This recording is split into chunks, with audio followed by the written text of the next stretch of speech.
Shalom saudara-saudara, salam jumpa kembali dalam kasih Tuhan kita Yesus Kristus.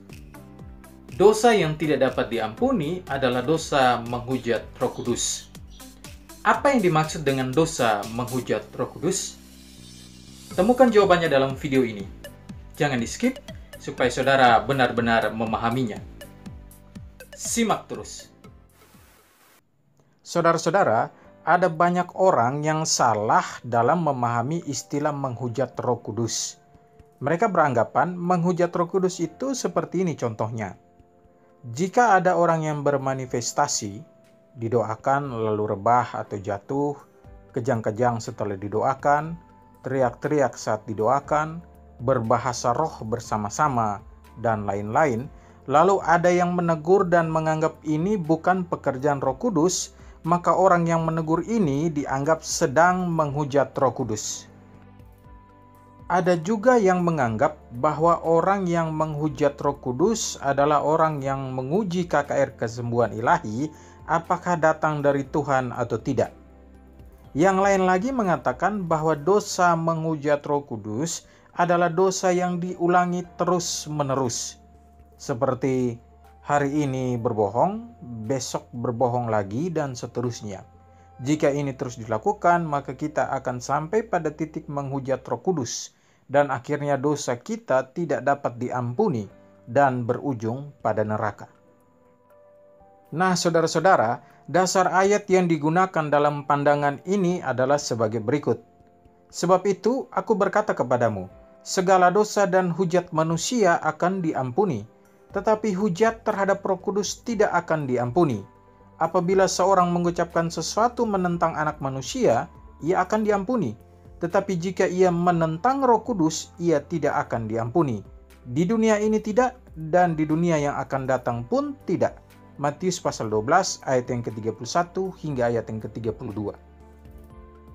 Saudara-saudara, apakah menghujat Roh Kudus dalam ayat ini memiliki makna yang sama dengan pandangan dari sebagian orang yang sudah saya angkat tadi?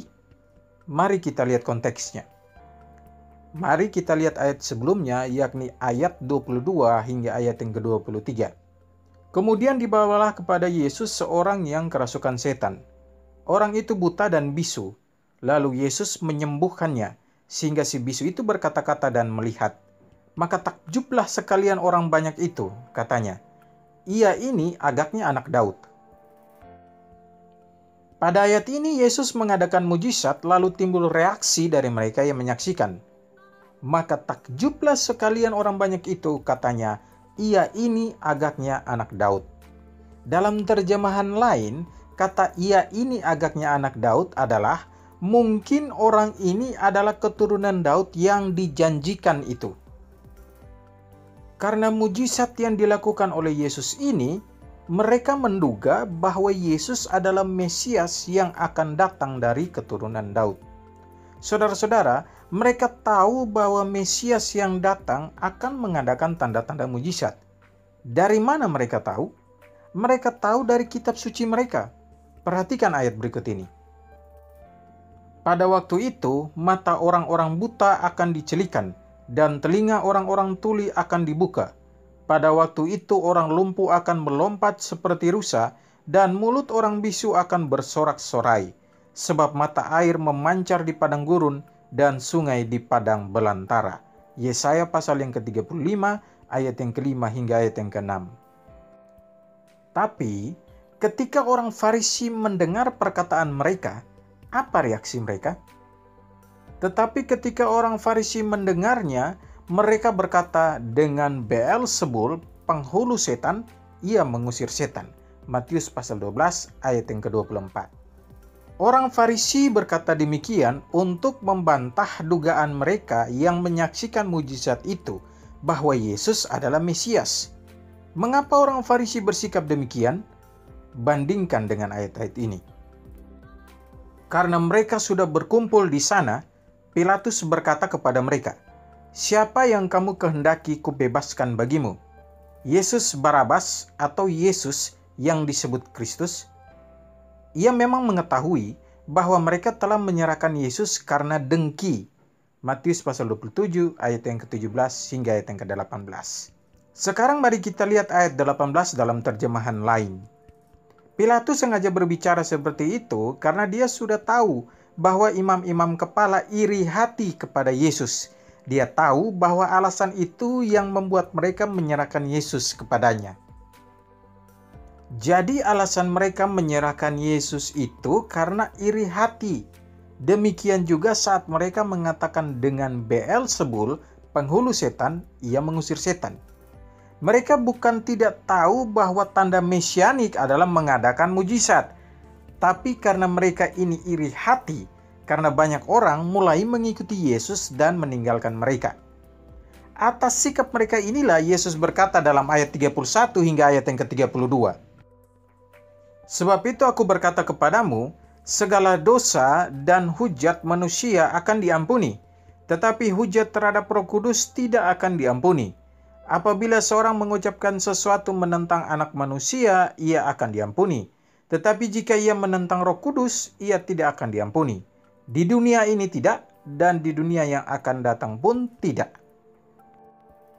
Saudara-saudara, yang dimaksud dari menghujat Roh Kudus dalam konteks ini bukanlah penghujatan terhadap pribadi Roh Kudus, tapi pada pekerjaan Roh Kudus. Sekarang mari kita lihat apa saja pekerjaan Roh Kudus. Lihat ayat ini. Dan kalau ia datang, ia akan menginsafkan dunia akan dosa, kebenaran, dan penghakiman. Akan dosa, karena mereka tetap tidak percaya kepadaku. Yohanes 16 ayat yang ke-8 hingga ayat yang ke-9. Sekarang mari kita lihat ayat yang ke-9 dalam terjemahan lain. Ia akan menyatakan bahwa tidak percaya kepadaku adalah dosa. Jadi dosa orang Farisi adalah mereka tahu bahwa Mesias akan melakukan tanda-tanda mujizat. Mereka sudah melihat Yesus melakukan mujizat. Sebagai kelompok orang yang fasih kitab suci, tidak mungkin mereka tidak tahu Yesus adalah Mesias. Secara pengetahuan, mereka pasti tahu bahwa Yesus adalah Mesias.